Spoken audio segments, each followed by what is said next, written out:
Hare Krishna. So, wish you all a very happy Janmashtami. So, today we will have a special session by studying the Garbhastuti prayers. We will first recite these Garbhastuti prayers and try to appreciate their meaning.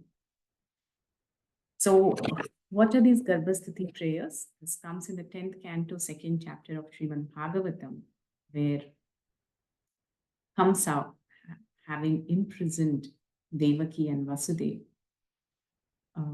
was living in fear, anticipating the appearance of his death personification, as he has heard in the Akashavani.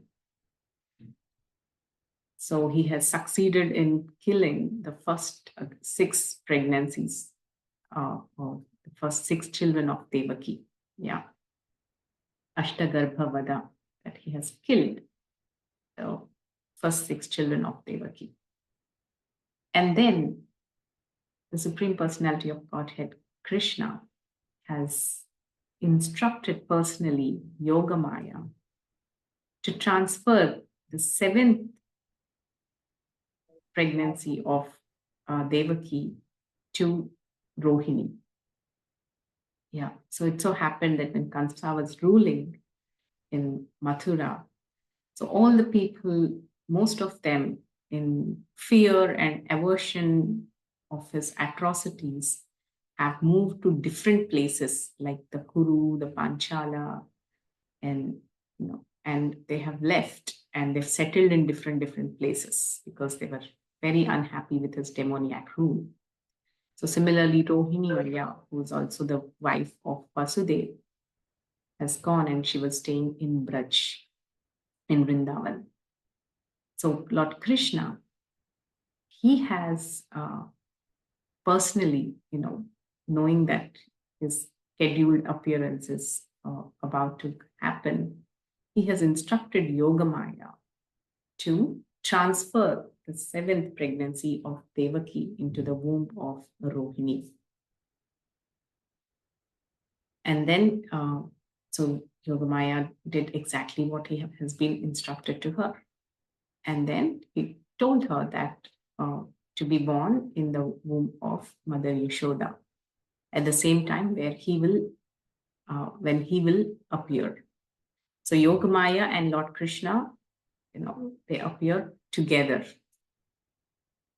So Krishna and Yogamaya appear together. So Prabhupada in the purport beautifully writes that perhaps that is why in this world there are Vaishnavas and Shaktas. Vaishnavas are those who worship Lord Vishnu, and Shaktas are those who worship the Shakti Tattva. So, he instructs Yogamaya to appear in the womb of Deva or Yashodamai. So then Lord Krishna, after Devaki's pregnancy has been transferred to the womb of Rohini Maya, everybody in the prison thought that Devaki had a miscarriage. So that's what they were assuming. Then later on, what happened is Lord Krishna, the Supreme Personality of Godhead, out of his own sweet will, he has entered into the mind of Vasudeva. So please listen carefully how the appearance of Krishna took place. Janma, the appearance of Krishna is divyam, transcendental. This is not how generally birth takes place. But so how did the birth take place? Lord Krishna himself entered into the mind of Vasudeva.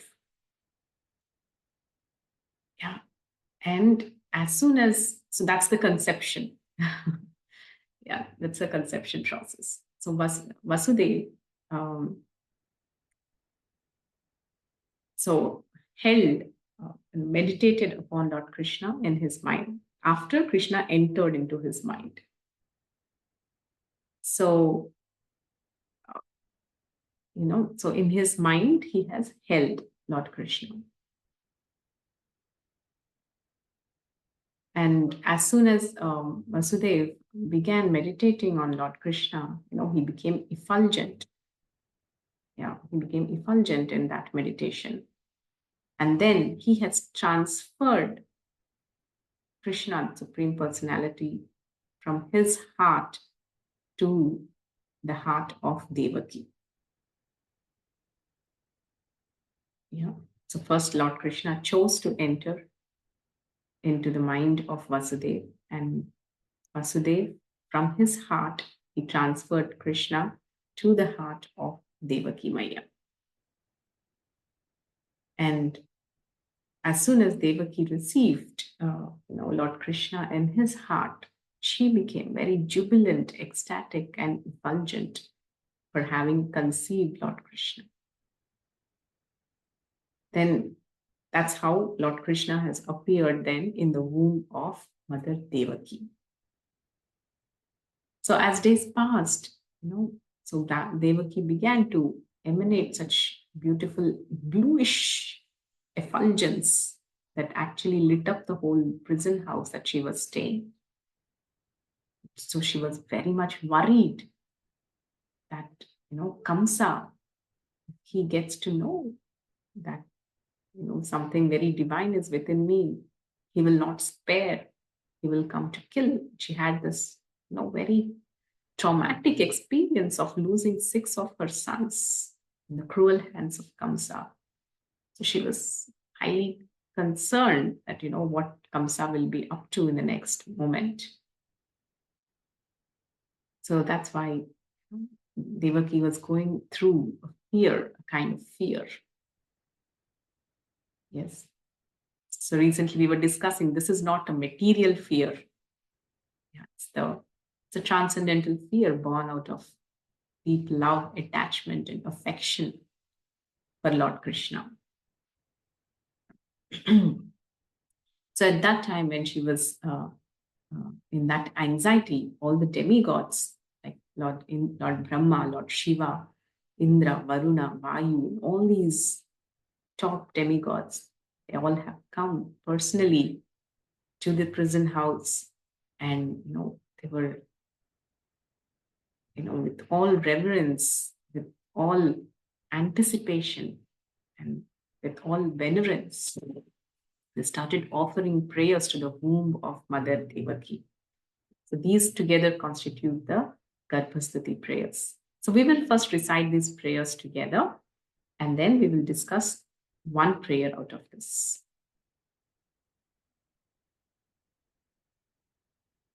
So we will also go through the translation as we are reciting.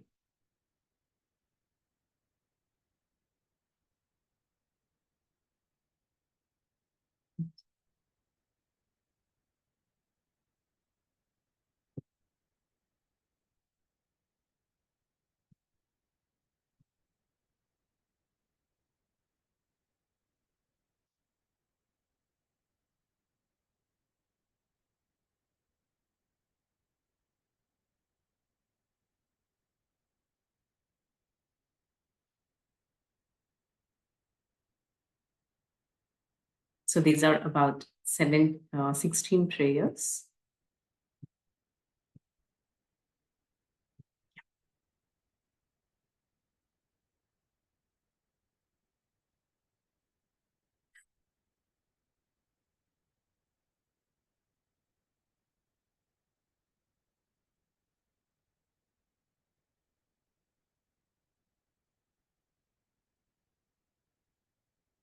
Yeah, hope you all can see. Yeah, so this is Mother Devaki, and these are all the demigods. You see Narada, Lord Shiva, Lord Brahma, all the demigods coming and offering prayers, and giving assurance to Mother Devaki not to worry. Who is appearing is not ordinary. He is the Supreme Personality of Godhead, Krishna himself.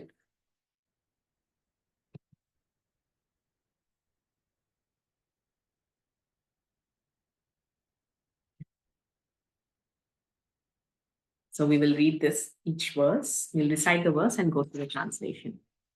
Satyavratam satyaparam trisatyam satyasya yonim nihitam cha satye satyasya satyam rita satyanetram satyatmakam tvam sharanam prapanna. The demigods prayed, O Lord, you never deviate from your vow, which is always perfect because whatever you decide is perfectly correct. and cannot be stopped by anyone. Being present in the three phases of cosmic manifestation, creation, maintenance, and annihilation, you are the supreme truth. Indeed, unless one is completely truthful, one cannot achieve your favor, which therefore cannot be achieved by hypocrites. You are the active principle, the real truth, in all the ingredients of creation. And therefore, you're known as Antaryami, the inner force. You're equal to everyone, and your instructions apply for everyone for all time. You are the beginning of all truth. Therefore, offering our obeisances, we surrender unto you. Kindly give us protection. Yeah. Sharanam Prapanna. So the demigods are surrendering themselves to Lord Krishna. Yeah. So in this verse, you see Lord Krishna is addressed as Satyavratam. What is the meaning of Satyavratam? Satyavrat is a person who will never deviate from his vow.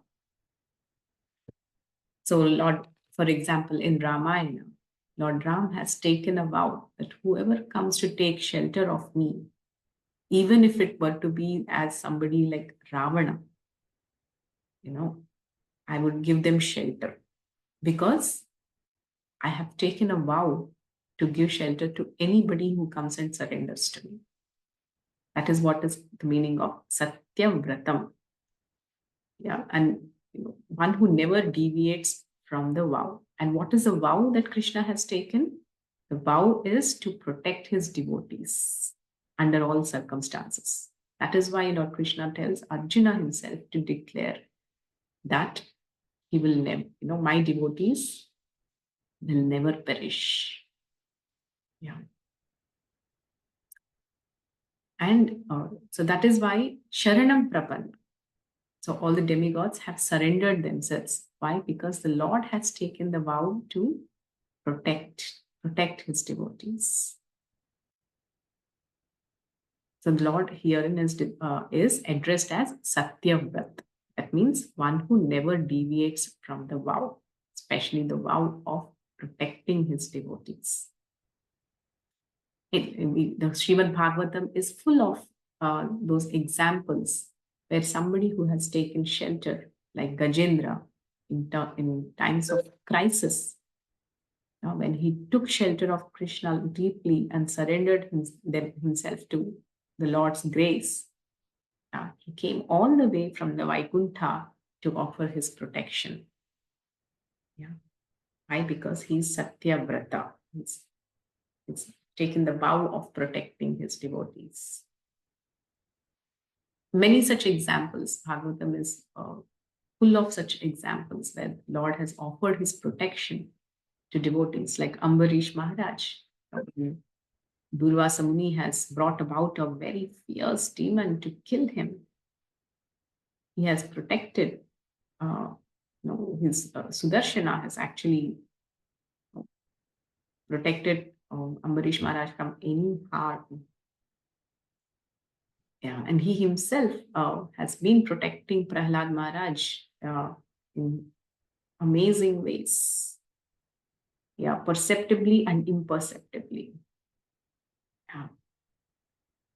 So the Lord always protects his devotees. So this is the faith with which one should approach the Supreme Lord. Yeah.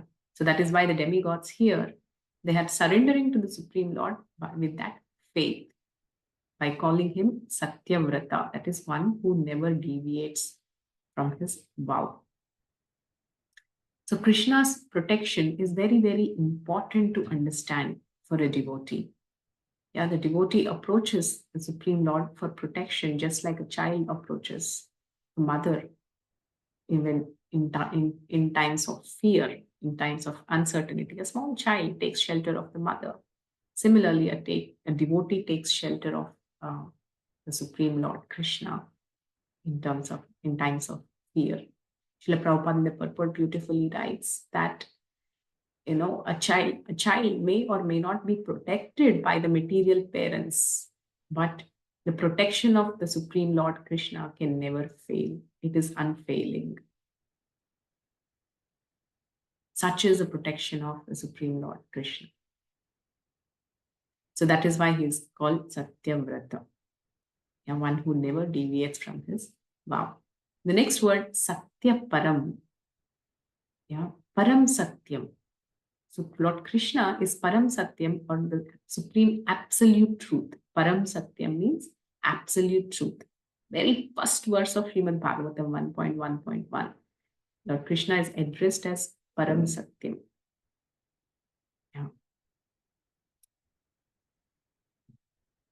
Satyam Param Dhimahi. Dhamna Svena Sada Nirasta Kuhakam Satyam Param Dhimahi. So, what is the meaning of Krishna termed as absolute truth? So, it's a very, very beautiful, very profound verse in Bhagavatam, how it starts. Absolute truth is different from God. God is just one aspect, but absolute truth is the samam bonam. This is the exact word Prabhupada uses, the samam bonam, that is the complete understanding of Krishna as a supreme person, who is the origin of all the energies, who's the origin of this creation, and by whom even demigods are put into bewilderment. Muhyanti yat surayaha.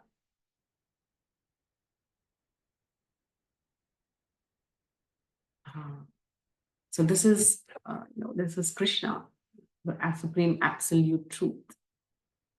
He's called Janmadasya Yato Janmadasya Yato Itarataschatteshvabhijna Swarat Tene Brahma Hridaya Adikavaye Muhyanti Yat Surayaha Tejo Vari Mridam Yatha Vinimayo Yatra Trisargo Vrisha Dhamna Svena Sada Nirasta Kuhakam Satyam Param Dhimahi. This is the first verse of Srimad Bhagavatam, where Krishna is addressed as Param Satyam, the supreme absolute truth, on whom one has to meditate upon. That is Satya Param, the supreme absolute truth. Then Trisatyam. So we understood what is Satyavratam, Satyaparam, and what is Trisatyam. Trisatyam means that is in the past, the present, and the future, Krishna is the only reality. Krishna is the absolute truth, means every other truth is relative. Trisatyam, it means Krishna has existed in the past, even before this material existence has come into being. He will continue to exist as long as this creation is there. He will exist as the material existence is there. And even after this whole material existence is annihilated, Lord Krishna will continue to exist. This is what is Trisatyam. In all three times, he is the only reality. Everything else is relative.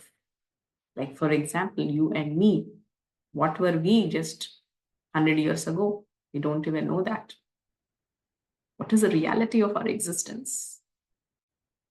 It's very relative.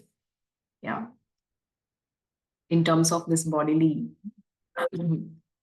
manifestation, our existence is very relative. Like, for example, our identities, my name, so and so, my occupation, so and so, I am the daughter of so and so, wife of so and so, mother and so and so. These are all relative truths. These are not absolute truths. But Krishna, name is not relative, it is absolute. Son of Nanda Maharaj, absolute truth. Son of Yashodamai, absolute truth. The beloved of Srimati Radharani, absolute truth. No change.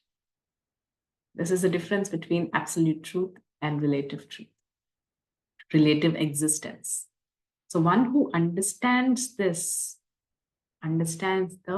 begins to understand the transcendental nature of the Lord, Divyam. So Krishna is Trisatyam.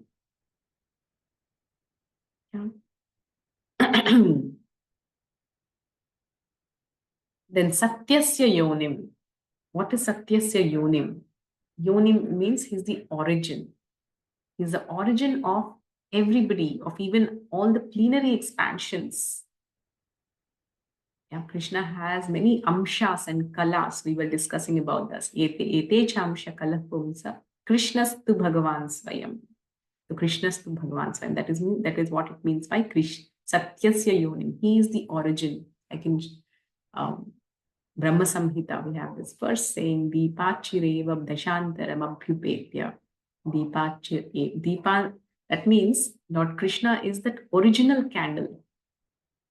And that has lit up many other candles. Yeah. So if you see, at one point, all look similar, but there is one original candle, yeah, which is the source and which has lit up other candles.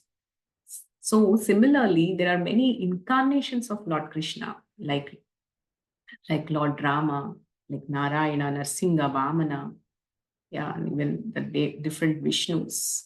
So they're all also Krishna, but Krishna is the origin of all of them.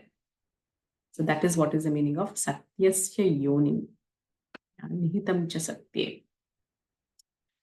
So these are some thoughts which I just thought I will share about, each word in itself is very pregnant and it has very deep meaning about the tattva of Lord Krishna. So we will continue with the remaining prayers. Ekayano sau dviphala trimula chaturasa panchavida shadatma saptatvadashta vitapo navaksho dashachadidvi khagohyadi vrikshaha. The body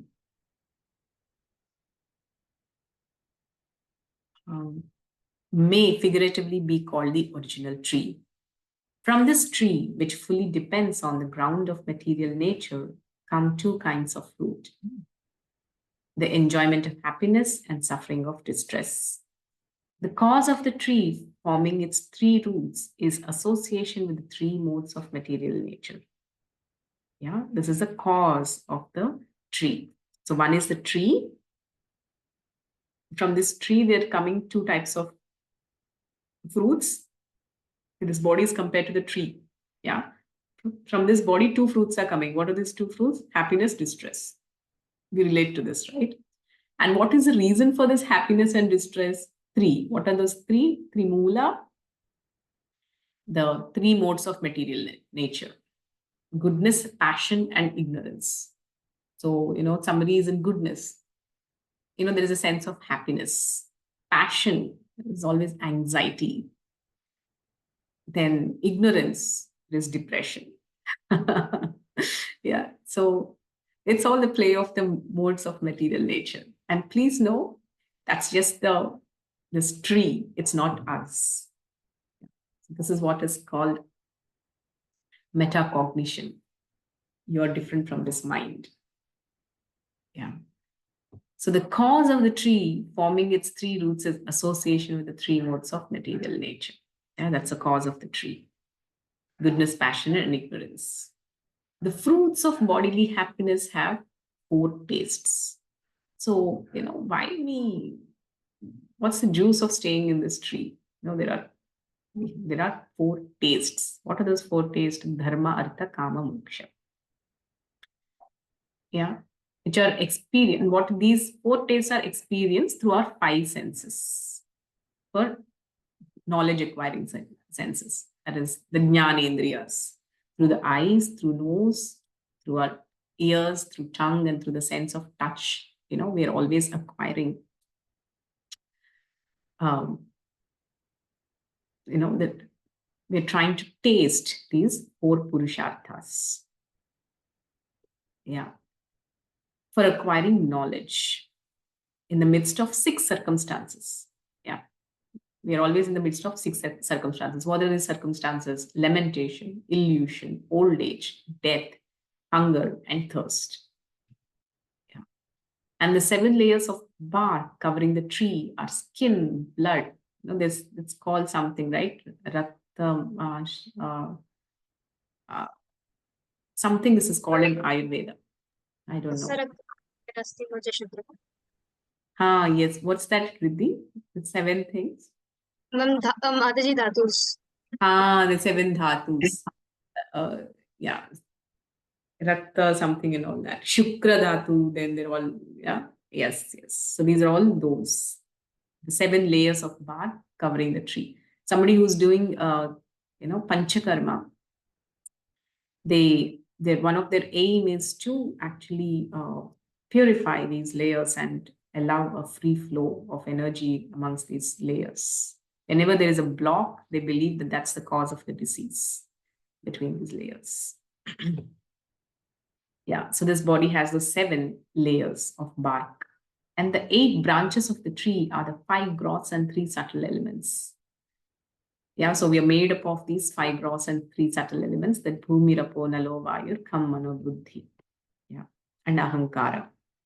So the tree of the body has 9 hollows: the eyes, the ears, the nostrils. We say navarandhras, right? We also called, this body is also called Navadvara Pure Dehi. Yeah, Navadvara Puri. It's a city of 9 gates.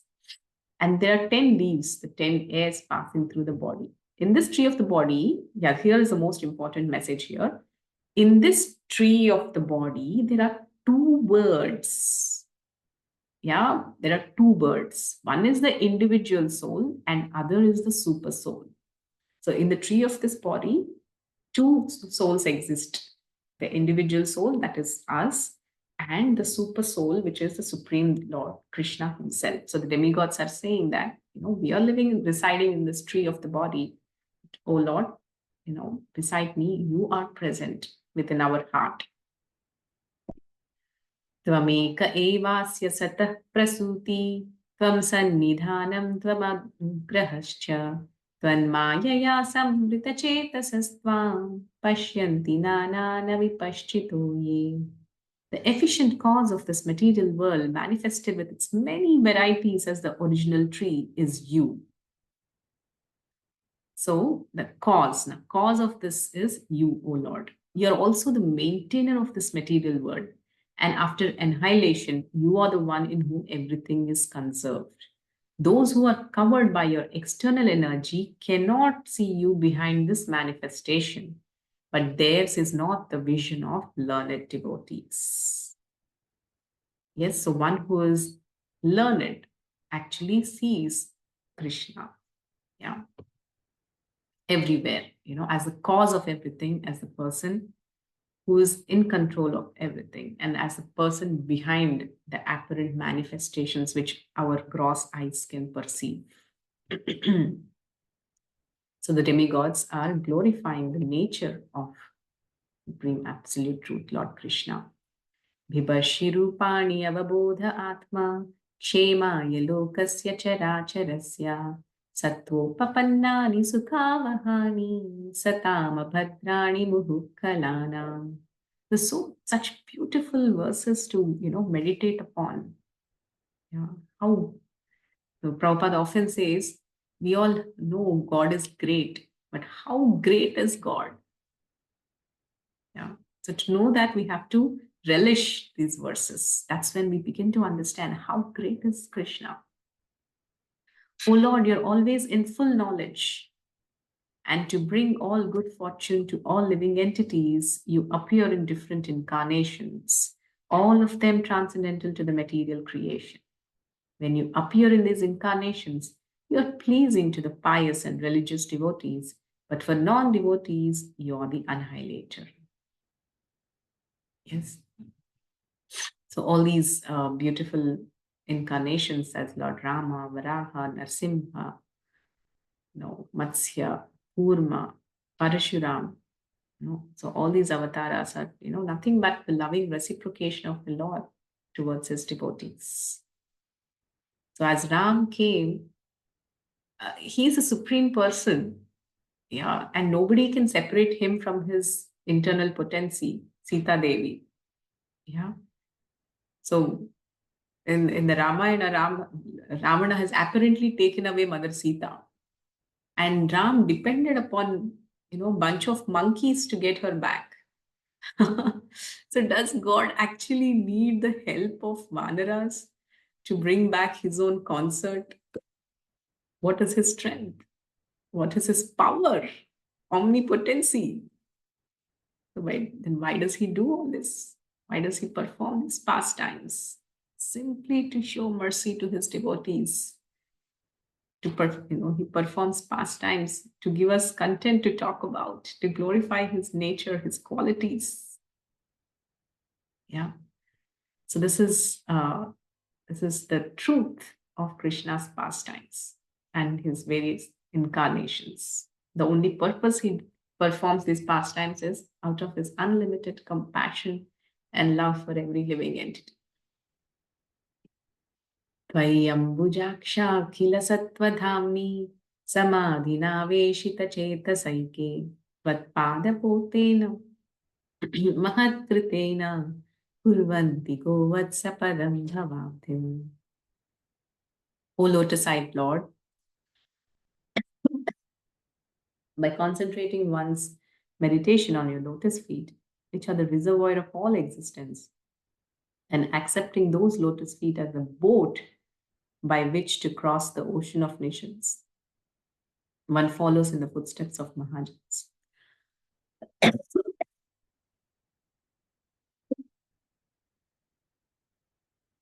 By this simple process, one can cross the ocean of nations.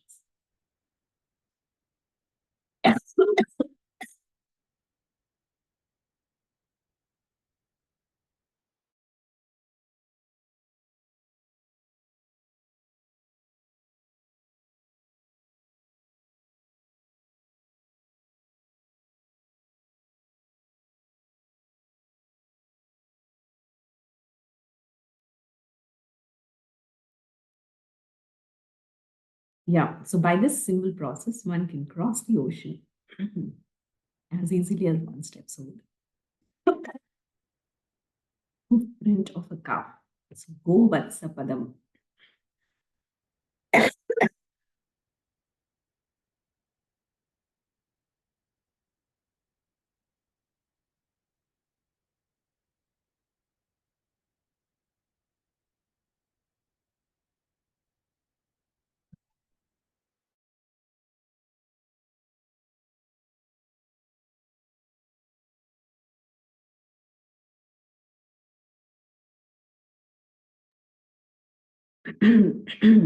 Sorry, I had a bad cough.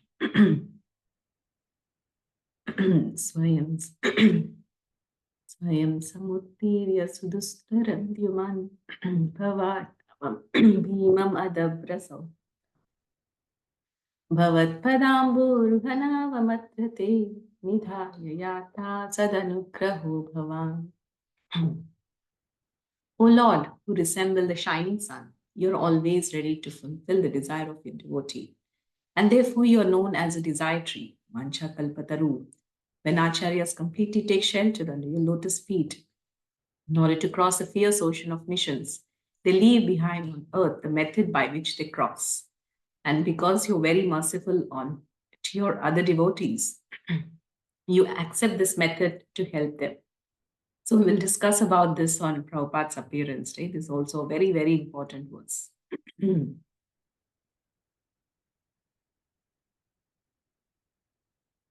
येन्येरविन्दाक्ष विमुक्तमानिना त्वय्यस्तभावद् अविशुद्धबुद्धया आरुह्य कृच्छेन परं पदं तथा पतन्त्यदो नाधृतयुष्मदङ्घ्रया.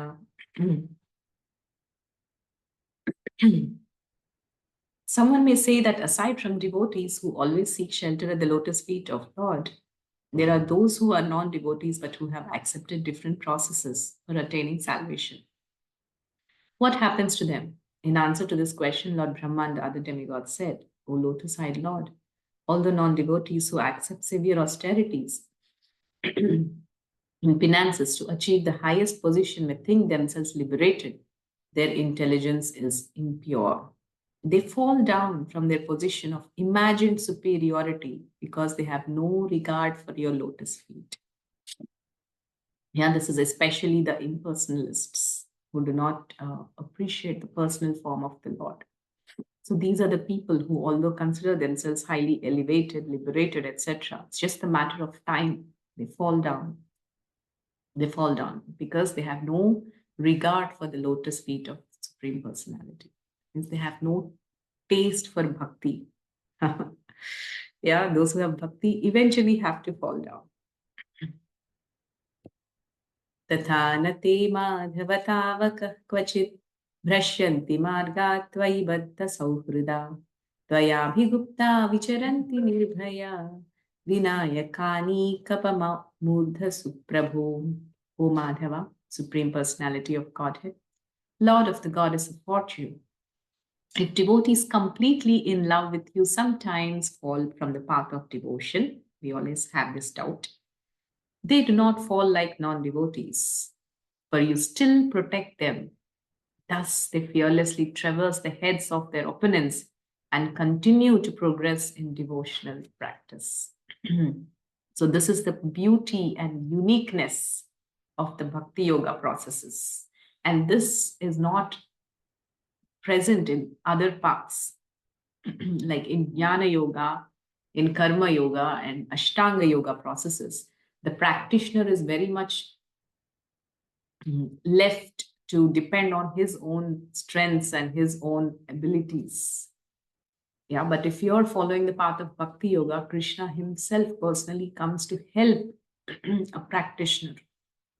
Yeah, and that is why even if a person falls down after having practiced the path of Bhakti, Krishna personally takes the responsibility to call that person back. And he intervenes into the life of that person and somehow pulls that person back. That's the beauty and the glory of the process of Bhakti Yoga. Sattvam vishuddham shrayate bhavan sthitau sharirinam shreya upayanam vapu Veda kriya yoga tapasamadhibhi tavarhanam yena jana samihate. O Lord, during the time of maintenance, you manifest several incarnations, all with transcendental bodies, beyond the material modes of nature. When you appear in this way, you bestow all good fortune upon the living entities by teaching them to perform Vedic activities such as ritualistic ceremonies, mystic yoga, austerities, penances, and ultimately samadhi, ecstatic absorption in thoughts of you. Thus, you are worshipped by the Vedic principles. Sattvam na chedhataridam nijam bhave vijnanam ajnanabhidapamachanam गुणप्रकाशे अनुमीयते भवान् prakashate yasya chayena bhaguna. O Lord, cause of all causes, if your transcendental body were not beyond the modes of material nature, one could not understand the difference between matter and transcendence. Only by your presence can one understand the transcendental nature of your Lordship, who are the controller of material nature. Your transcendental nature is very difficult to understand unless one is influenced by the presence of your transcendental form. So it is, some things are just mental speculation until the Supreme Lord himself is pleased to come and reveal it. So there's one beautiful section in Bhagavatam where Srila Prabhupada says, that the doubts of living entities, there are innumerable, like a waves in an ocean. Some may express, some may not express. Yeah, but eventually, at the time of self-realization, by the mercy of Lord Krishna, all these doubts that are within our awareness and which are even subconscious, all of them become clarified once and for all. Yeah, so that is Krishna's power of Chit Shakti. That's a Chit Shakti of Lord Krishna. By that Chit Shakti, just like when the sun rises, all the darkness is dispelled. So when Krishna's Chit Shakti is awakened by his mercy and potency, all the doubts which are within our awareness and which are without our awareness, all of them are clarified once and for all. They're smashed. Nanama rupe guna janma karma bhi nirupitavya tavatasya sakshina mano vachobhyam anumeyavat mano deva kriyayam pratiyantyathapih. O Lord, your transcendental name and form are not ascertained by those who merely speculate on the path of imagination. Your name, form, and attributes can be ascertained only through devotional service.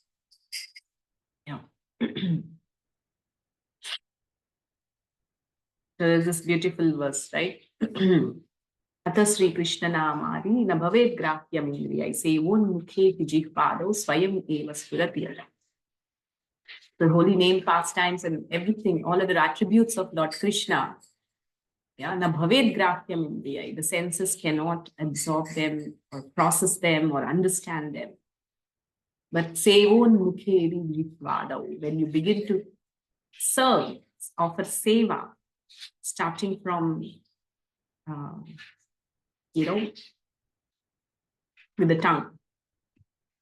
So the seva bhav is what actually is a game changer. Yeah. So we understand bhakti. What is bhakti? Bhakti means devotional service. And what is behind service? Service is not just a series of activities. It is seva bhava. It is the consciousness behind the activity. That is the game changer. And ultimately, that is what is will reach out to the heart of Lord Krishna. Today, so beautifully, our Deepthi was telling that I want to come to the temple to offer some service. Such a beautiful consciousness. I was so happy to see the consciousness. The amount of progress we are making in bhakti is perhaps understood by the enthusiasm we have for serving. The attitude of service is what defines our devotion. Okay, so that's how we understand Lord Krishna, through devotional service. Shrinvan grinan samsmarayamscha chintayan namani rupani cha mangalani te kriyasu yastvacharanaaravindayo avishta chetana bhavaya kalpate. Even while engaged in various activities, devotees whose minds are completely absorbed at your lotus feet and who constantly hear, chant, contemplate, and cause others to remember your transcendental names and forms are always on transcendental platform. And thus, they can understand the Supreme Personality of Godhead. Yeah, smarana. So to always remember Krishna through, that is why Janmashtami is a very, very important day where we try to somehow or other immerse our consciousness in the holy name, in hearing Krishna Katha, in doing active services for the Lord.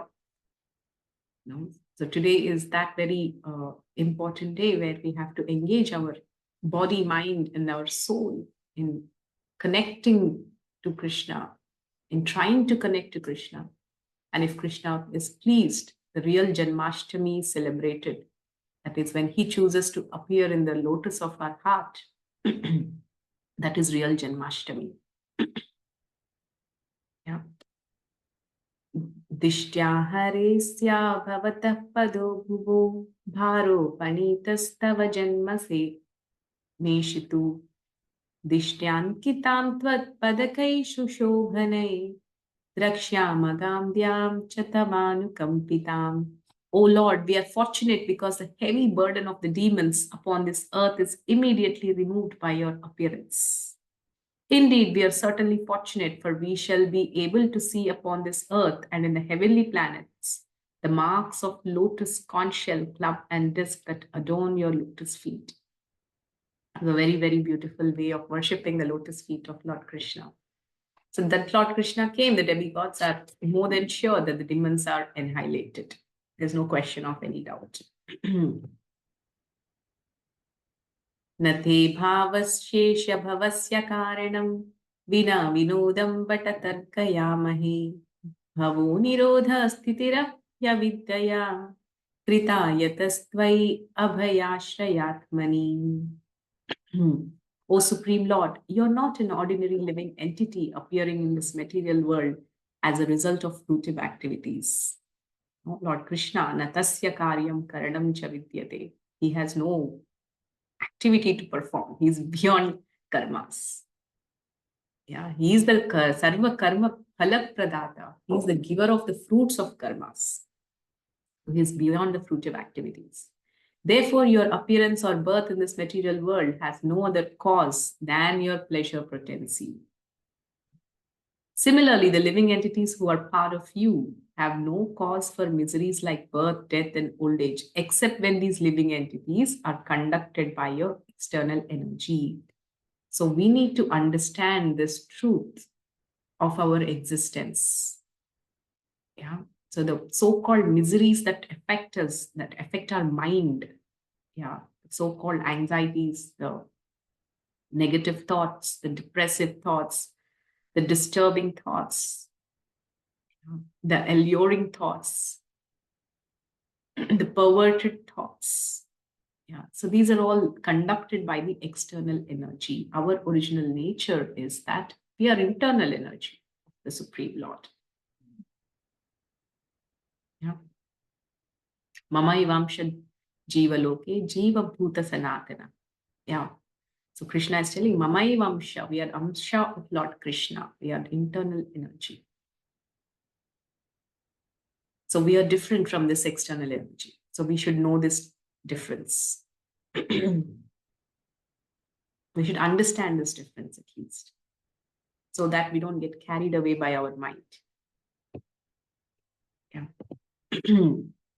Yes, so this is the last verse. So having recited all these beautiful verses, yeah. Oh no, yeah, this is the last one.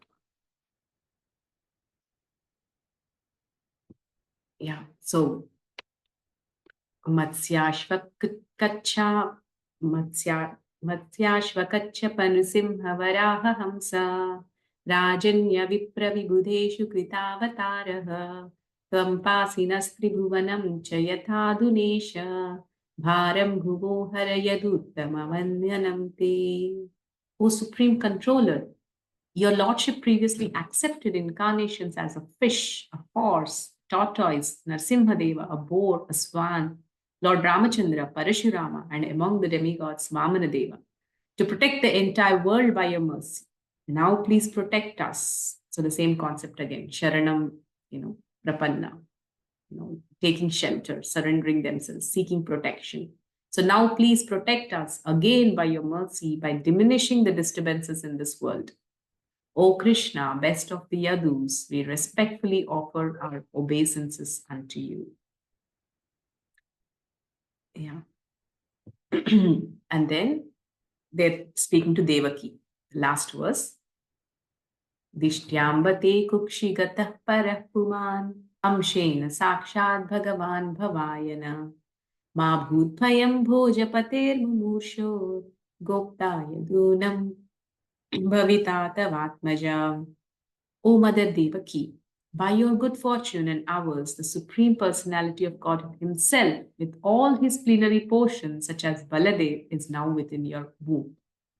Therefore, you need not fear Kamsa, who has decided to be killed by the Lord. See, that means already Lord has decided to kill him. Mare Krishna rakhe Krishna mare. If Krishna chooses to protect someone, who can kill someone? And if Krishna chooses to kill someone, who can protect that person? So, so he's already, Kamsa is already, his time bomb is set. His timer is set. He's not going to last long. He's already been decided to be killed by the Lord. Your eternal son, Krishna, will be the protector of the entire Yadu dynasty. So in this way, the demigods have come to give the assurance to Mother Devaki to not worry about or be concerned about this beautiful effulgence emanating from her, and that it's a cause of auspiciousness. So let us meditate on these beautiful prayers on this auspicious day of Janmashtami, and let them penetrate through our activities, through our services. And if possible, we can go deeper into these beautiful verses by reading the purports of Srila Prabhupada. Yeah. So I wish you all a very happy and joyful Janmashtami.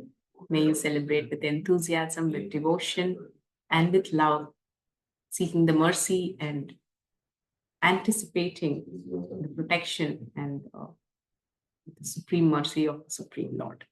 Okay, thank you all very much. Happy Janmashtami. Hare Krishna. Srila Prabhupada ki jai. Jai.